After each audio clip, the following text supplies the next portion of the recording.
Hi, everyone, and welcome back to a chat with Anita and Matt. Say hi, Matt. Hey, Anita, how you doing today? Good. How are you? Doing So great. today we're going to take a slightly different tact. We were talking about this before and realized that it's really helpful for us to tell our stories about how we came to decide that these dark psychology or these marketing tactics that felt icky to us, how we discovered that we weren't comfortable with them, and then what we did to make the transition over to where we are now, which we don't quite have a term yet for the opposite of dark psychology. So we're just calling it either positive marketing, me too marketing, happy marketing, relationship marketing, whatever it might be. But the point is, we want to just take you on a bit of that journey. And the reason is, I know for myself, when I hear people's stories, it's all about self-identification. So hearing someone else say that they struggled with this or felt that too just makes me feel that, all right, A, I'm not alone, and B, if they could overcome this, then perhaps I can too. So this is why we thought we would start this episode with a discussion about how we made that start and to where we are now. Yeah. And You maybe want to go, Matt? well, I'm just going to define a term. We'll Okay. probably talk about dark psychology, and Yep. those that don't know that term is something we've been talking about. It's considered all those tactics that we probably all know. If you've been doing any online marketing for any period of time, we could probably recite them together, right? Scarcity, urgency, everyone together, authority, reciprocity, social proof. And those tactics all come from a single book that was written in 1984 that compiled all the psychological practices and studies from the 50s and 60s, studies that were so heinous we can't do them anymore. Like universities are forbidden to use these psychological tactics, yet they were compiled in a book, and then the online marketers took them and said, here's how you influence people. Here's how you get people to sell: social proof, urgency, scarcity, and the rest. So when those feel icky to use, when you're using those high pressure, salesy tactics that use those particular methods, there's a reason it feels icky. There's a deep psychological reason why those feel wrong. And so Anita and I have been talking about alternatives to these that are great alternatives. They also use psychology, but they don't rely on the icky, high pressure psychological tactics. So yeah, why don't you kick it off? Tell us, how this started for you. I certainly were. I certainly will. And you know what? So you gave like a list of feelings, and that's how we make decisions, right? Learn about these things and then you implement them. And if there's something that really aligns with who I am and my values and my beliefs, it feels really comfortable. But when it's incongruent with my values and belief system, then it feels like you described, Matt, icky. It doesn't feel right. I'm not comfortable. And so I've been in this journey, 2.5, almost 3 years now into the digital marketing online world. And when I first jumped in, I really had no clue about how to differentiate between methods and who was respectable in the field and who wasn't. Like, I had no clue. So I took my first course, and it was about local lead generation for local businesses. And I built these websites, and they, you're doing this, you're doing that. And then it got into some stuff that I really didn't feel comfortable with, but it was part of the course at the time. So I overrode my feelings, set everything up the way they suggested it, and then realized, like, I hate this. I really, really hate what I'm doing. So I would say 6 to 7 months, I was in that business before I finally decided I can't take this anymore. This does not feel comfortable to me. I feel like I'm lying to people. And it was what's called gray hat SEO. So white hat is your above board, black hat is all trying to game the system, and gray hat has shades of both. And well, how bad is that? I mean, you're trying to attract an audience, yet you feel like it was horrible. And you know what it showed? I struggled to sell. I think because it was so at odds with my belief system that it comes through. amazing when I can pretty much sell anything if I really believe in it. And I'm not the only one. I think most people are like that. If your whole belief is in it, we as humans can pick that up, versus when somebody's trying to con us or bullshit us or whatever it is, then, like, you get a sense, you get a feeling. And I think that was coming through. So I sold that business, got into something else. Again, it was with somebody. The webinar I watched was being promoted by a black hat SEO guy. So no surprise, it had a lot of these psychological tactics that you were talking about, Matt. And I started creating the second business and got those same feelings of, I don't like this. And one of the first things they had us do was to create a webinar. I hadn't been on too many webinars by that point. So when I created my own webinar, I thought I did a great job. I really put a lot of work into it. Like, probably took me a couple weeks to do because I just had no practice at it. And you know what I discovered? And it took me some time once I actually got it up and running and promoting it. There was no content to it. It was all smoke and mirrors. That's all it was. It was like really vague statements, a lot of hype, a lot of emotion, a lot of like rah, rah, rah at the end. Smash that button or smash number 2 if you think this is awesome, kind of like. And I was like, this is just ridiculous. I don't want to be doing this. I felt more like I was at like a sales conference or something like that, where they're going to pump you up before you go out the door to make a lot of sales. But if you question it, the gurus would push back and say, well, this is how you sell. This is what sells people. This is what works. You're right. And then you're like, well, how are you to argue? They've been in online marketing for years. Got it. You've been in for months. So. Yep. And that was the whole point, is who was I? How could I go when they have millions of dollars and there are these huge names? But it was my feelings told me that I didn't really care if they were right or wrong. It's not what I wanted to do. So I just wanted to quickly talk about the transition over, because I was speaking with a friend of mine. She's in Australia, and she was saying that there was a woman there who was promoting, I can't remember what the product is now, and she was doing webinars. And what she'd do is she would lay everything out in the webinar, and at the end say, hey, if you want to buy my course, then this is a lot of what you'll get. There's a little bit more that I have, withheld, but this gives you a really good idea of what you're going to learn. And if you want it, buy it. And if you don't, that's okay. And I was like, what? So like, it just seems so foreign to me. Like, what do you mean? No scarcity, there's only so many units, or no false urgency. You got 15 minutes before this all disappears. And she was so confident in just, if you want to buy it, great. If you don't, you don't. And she really just respected where you were. And I watched this webinar, and honestly, I was speechless, because it was the first time I had seen an actual example online that went against everything that I had been taught and aligned beautifully with what I was looking for. And I really wish I knew who she was, and if anybody knows, I think maybe it was Penny something, thank you to her, because it was her webinar that first showed me that there's another way to do things. And when you hit across something that aligns, it just feels right. And like deep within your core, as soon as you encounter it, yeah, this is for me. And I'm so grateful that I watched that webinar. I just wrote down Penny. I'll have to look her up. And yeah, I know.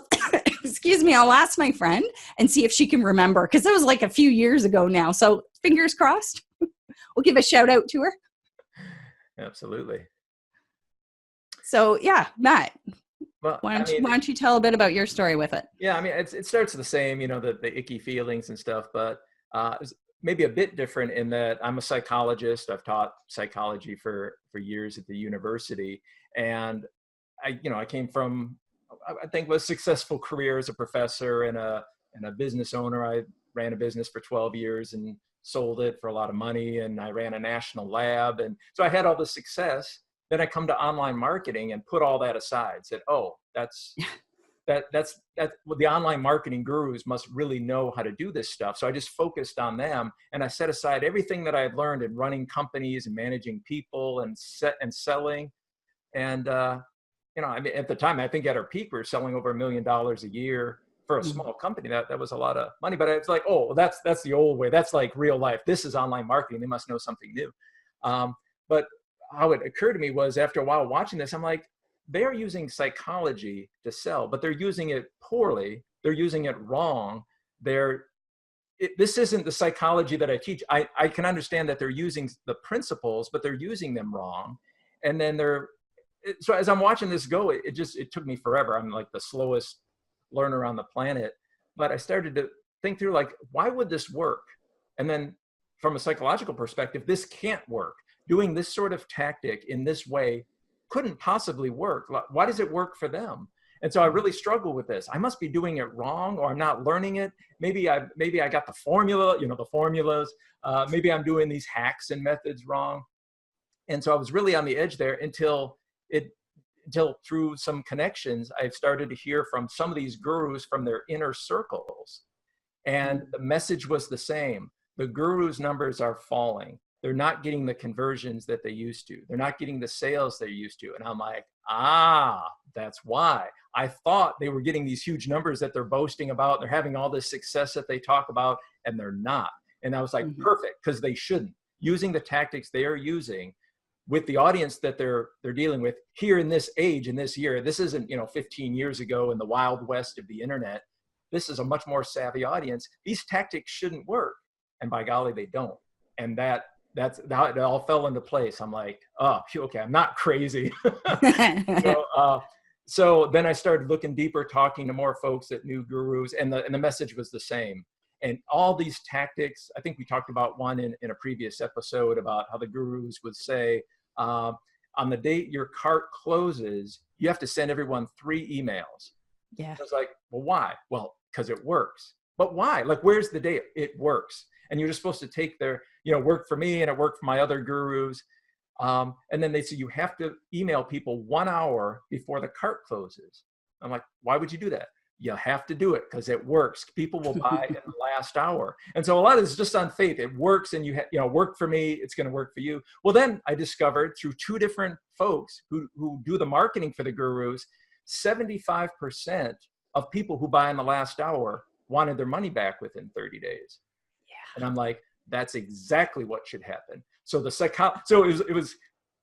was putting me on edge, because you have 100 years of psychological research in science of this foundation, and then you have the gurus doing something different and saying it works. And I couldn't reconcile these two until I realized the gurus aren't telling us the story. It doesn't work. And so the science is correct. So that's when I kind of went on this kind of mission of, let's bring in some real science, some real data, some real research, some real psychology that we know works, and offer that to people, instead of following these 15-year-old tactics that were just built for another generation that no longer work. Yeah, I so agree with you. I did the same thing. I also come from an academic background, and just discounted everything that I learned, and I mentioned my feelings too when I was learning this stuff, and just took it on faith that, well, they're the gurus. They're making, like you talked about, these huge numbers of sales. Well, that's just, gross volume net. You know what I mean? Gross sales. It's gross sales. But what's the net? And if 75% of people who are asking for a refund who signed up in that last hour, well, that actually says, I agree with you, that it's not working. And we're starting to hear that now. But in the beginning, it was all about the hype. You can be a millionaire overnight, all of that kind of stuff. And some of that stuff I kept away from, but others, again, like when I created that first webinar, I didn't really clue in until, about, 6-8 months later, that the original webinar I had watched by this guy whose course I bought had 0 content in it. It was all smoke and mirrors and testimonials from his students who had, went from, now that I look back, they never started from 0. They already had existing businesses, and they just took it to a whole new level with some of the stuff he taught them. Yeah. Whereas he was really promoting the program to people who had no business, and then were looking to become multimillionaires like those people in his testimonials. So it took a little bit of time. And then it was like, you know what? I don't want to do this. I don't want to use these at all. I watched that one webinar and then I was like, but what am I supposed to do? And this is why, again, Matt and I are doing this, is to try to get a movement going where people can come and share their ideas that are alternatives to what we've been taught. So in that vein, Matt, do you have like one suggestion that you can give that you use that is helpful in, let's say, the dialogue and taking someone from, you know, who might not know who you are to, you know, becoming a customer or a client of yours? What's one thing that you use that's different, an alternative to those models that we've been taught? Gosh, I mean, one thing, eh? Yeah, just one. Well, I guess one would be I guess just treat people like they were face to face, like you and I right now. If I were trying to sell you something, you know, I wouldn't, I wouldn't use these tactics on you. I wouldn't say, all right, Anita, I've got these, you know, great, wow, look at this, a Detroit Bad Boys coffee mug. Wow. You know, you don't see these anymore. This is 100 years old. You know, you better get it now. I have, you know, 3 of my buddies have bought these. It's like magical. It's like, it just makes the coffee taste great. And you better buy now. Oh, wait a minute. It's, you only got 5 minutes. I'm not going to sell it after. You could buy it tomorrow, but it's going to cost you 3 times as much. You know, the stuff that but you ask the online gurus and they're like, oh yes, that's how you must treat people online. You have to give them these, like, you know, outrageous subject headings and all that. You have to email them 10 times. And they say, this is what you must do. And I'm like, based on what? And I've talked to these folks and they're like, oh, based on the data. But they won't show you the data. No. They won't show you their numbers.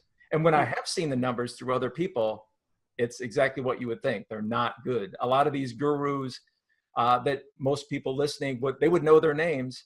They are on the edge. I won't say they're on the edge of being broke, but they are really hurting and they're getting frantic. But they don't portray that. They just keep using the same tactics over and over. And I think that's to their detriment. They need to come up with some new strategies. And I think the good psychology is part of it. And one of these things, like I'm saying now, is just, how would you treat people face to face? If you're trying to sell them something, you know, we all have knowledge and experience and background and talents and gifts that we need to share with the rest of the world. That's our whole point of being on earth. We have something to share with the rest of the world. And how do you do that? How do you find people that you can help with what you know? And to just do it the old-fashioned way. Like, this is what I know. I don't know how to teach you tennis. I can't teach you how to be a good parent. You know, there's about 500 things I can't teach you, but I can teach you about surveys, and I can teach you how to get better customer feedback with your surveys. That's my thing. You know, it's my superpower, or whatever you want to call it. Yeah. And here's how it could help you. And a lot of people are going to say, no, thanks, I already know how to do that, or I don't think that's important. But there'll be some that say, yeah, I'd like to hear more about that. It's just kind of the old-fashioned way of how do you say things face to face, and then translate that into your online marketing, into your messaging. You know, I don't know. I mean, it's just one tip, but it's just, I always keep that in mind. If I'm writing something, I'm just pretending like they're standing in front of me. What would I say to them? How would I react? And it's usually far different than anything you read. I mean, we all read the emails that we get from all these folks emailing us 2 and 3 and 10 times a week. That's not how my friends talk to me. No. You know, No. Not at all. Or when they pretend like they're being one-on-one with you and you know, it's a mass email. There's just something about that messaging, the way people react, that's different if they're face to face. So that's one method I use. And I'm actually going to pick up on that, Matt, because I was thinking the same thing. When I drink from my Detroit Bad Boys. Yeah, I've got something about coffee and different levels you're supposed to have in the morning. Shh, not yet. And okay, you may speak. The irony, of course, is that I don't drink coffee and I don't even drink my tea first thing in the morning. So this is my water mug. But getting back to that, I ask the same thing in my mind. Would I do this face to face? Would I speak this way to someone face to face? One of the ones that, you know, and I'm going to talk more in depth about this. I just wrote a blog article about it, and it's about using email for free downloads, free content that you are offering. So we'll see, free download, free mini course, free whatever cheat sheet. You go to click on it, and then up pops something saying, give us your email address first. And then you can have the free content. We will email it to you. Now, I want you to think, if we were face-to-face and I had a booth at a conference, let's say, and I have a little sign that says free candy, and you come up and you want to stick your hand in and grab that free piece of candy, and then I yank it away from you just as you're about to reach in and say, you have to provide an email address first. That's funny. Like you would be appalled. Who would ever do that? Nobody. But yet we do the exact same thing online because it's faceless. We don't have a personal relationship with that person, and somehow think that that's okay. And if you think it's an extreme example, it's really not, because for me, my email addresses are private. I only want the information coming in from people that I want to hear from, not because I want to necessarily, I don't know yet if I want to hear from you or not. So like most people, you make up some bogus email that you can use just for that purpose, so that you can keep your primary email private and very much sanitized from all this spam that's coming at you. So I'll put actually a link to the blog article about this, because it goes much more into it. But that was one of the first places where I had to really consider, and it was all based on what you said, Matt, this face-to-face. Would I do this face-to-face? Would I offer something for free and then yank it away and say, hey, you got to give me something first before you get that for free? Well, that's not really for free then, is it? Yeah. Right? It's like, it's not. And but we call it. It's what?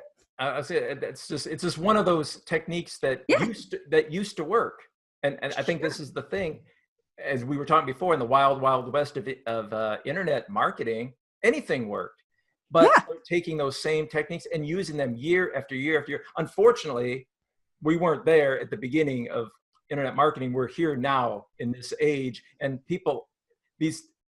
what used to work just no longer does. That's just how it is. I mean, things don't work forever. Any technique or method doesn't work forever. It's ridiculous to think that things that worked 10 years ago will still work today. Yet that's all the gurus have. It's like, this is what we have. This is all we have. And we're just going to keep teaching you. We're going to leave our online courses up for you guys to learn the same mistakes and keep applying this. And the rest of us are suffering, because anyone that opens their inbox knows what you can predict what the subject heading is going to, you know exactly what you're getting, and we don't like it anymore. No. And the point with this is this has become such a standard practice that nobody even questions it when it happens. Like, it's actually shocking when, let's say I ran an ad to that particular article and people click on it and it takes them directly there. To the download. They click on it and the page just opens. There's no email. There's no nothing. You just can consume the content immediately. Then at the bottom, I ask, hey, if you want to receive more of these, or whatever it says at the bottom, they have the choice then to provide an email address or not, once they've consumed some content from me, to see if they want to hear back from me. Right? Like, I just hate it that I need to provide an email address first when I have no idea if I want to hear from you. I don't even know that what I'm getting is going to be useful to me. I'm going to enjoy it, or it's just, going to be pure crap. I have no way to evaluate it until I see it. By then, you've already got my email address. And, I just don't always want to be hitting unsubscribe. It's frustrating. I don't want my inbox just clogged with this stuff. So I make bogus emails. Yep. I'm not the only person to do it. I know, I'm sure most people do. You got one or two accounts specifically to sign up for these free downloads until you determine, whether you want to continue the relationship or not with that individual. Well, I mean, isn't that interesting? You remember Penny from a couple of years ago, because she did something so unusual. She did something different than what all the gurus are teaching and the tactics of the day. And that would be my advice to people right now. Why not do something different from the tactics that are being used now to get attention? That's the whole point, right? You want to get eyeballs, you want to get people's attention. Why not do something different from what everybody on planet Earth is doing? The gurus are saying, oh, this is how you get attention. This is how you get eyeballs. This is how you get engagement. And we're all doing the same thing. Why would that work? Why? Yeah. Purple cow, Seth Godin, purple cow, be the purple cow that, oh, wow, there's something surprising. Somebody treated me like a human. Wow, there's something surprising. Somebody gave me something free without strings attached. And you will be remembered and you will get their attention. How easy is that? Just do something that's not the dark psychology tactics and rely on what you said. You know, it's self-serving now. Why do we put these opt-ins and ask for email? And why do we use these subject headings? And why do we A/B test with this? And why do we open the card at the, why do we do these things? We've always done them. There is no reason. It's just what we've always done. And that's no reason at all. Things change. Everything is different today. Look at social media, the way people use it and act on it, and bots versus messaging, and everything has changed. Everything continues to change. Yet these tactics remain the same. 15 years later, here we are using the same exact tactics, the same formulas.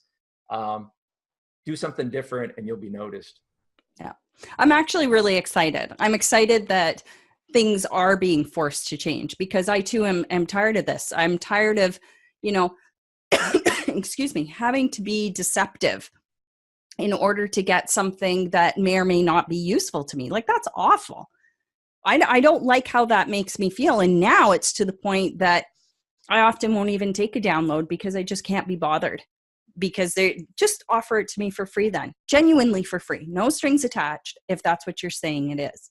And so it's changed. It's really changed. Now, I wasn't like this, but a year and a half, 2 years ago when I first started on this journey, but I've really embraced it now. And it excites me. It excites me to see where we're going next and the new ways we're going to develop relationships with people, besides just being deceptive right out of the gate. This is free. Oh, no, it's not really. Now you can have it because you provided me with something that I wanted, i.e. your email address. So I'm loving this. I think it's great. It's time. It's time for the change. Any final words, Matt? Just one thing I just thought of that, the sense that this isn't just for new entrepreneurs, people new to online marketing, because I've heard this now. I saw it myself a couple of times, and now I've talked to two different folks who said exactly the same thing. If you think about, like the old timers, people that have been around for 30 or 40 years, like Tony Robbins. Yeah, I'm not talking about him. I'm just using him. Somebody who's been around for a long time, that used to be like the motivational gurus and the inspirational personal development folks, have now in the past few years realized that they have to get in with online marketing. They have to catch up. They were old school, selling their books and their seminars and that sort of stuff. So they've turned to the online marketing. And I've heard from a bunch of folks that are like, oh my gosh, I can't believe that. Why would they do this to themselves? Because I used to love listening to them, and now I'm getting 6 emails a day and buy this and buy that. And I've even heard from a guru who I really respect. I'm going to get in trouble if I say any names here. I'm trying not to. Careful, Matt. Careful. But somebody I really respect. I followed them for a long time. Well, they had hired a team to do the online marketing stuff. So while I respect this person who's doing everything well, has always done well, they've hired a marketing team that uses dark psychology tactics.